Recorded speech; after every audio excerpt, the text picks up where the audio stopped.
Elita 9 je završena, pripreme za Elitu 10 su već pri kraju, učesnici svoje sukobe iz reality nastavljaju u studiju televizije Pink svake večeri od 23 časa.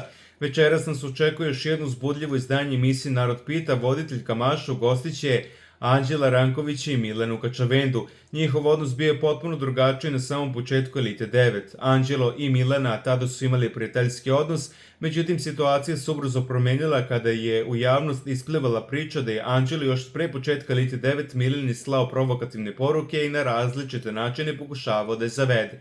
Od tada su njihove varnice prerasle u otvorene sukobe i međusobne prozivke, a tokom Elite 9 iznosili su i brojni detalji u svom odnosu. Njihov sukob kulminirao je žestokim raspravama pred kamerama.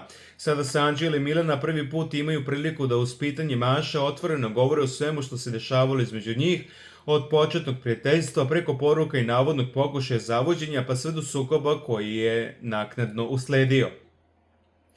Inače, gosti sinoćne emisije Narod pita bili su Marko Njušević-Janjuš i njegova partnerka Vanja Živić.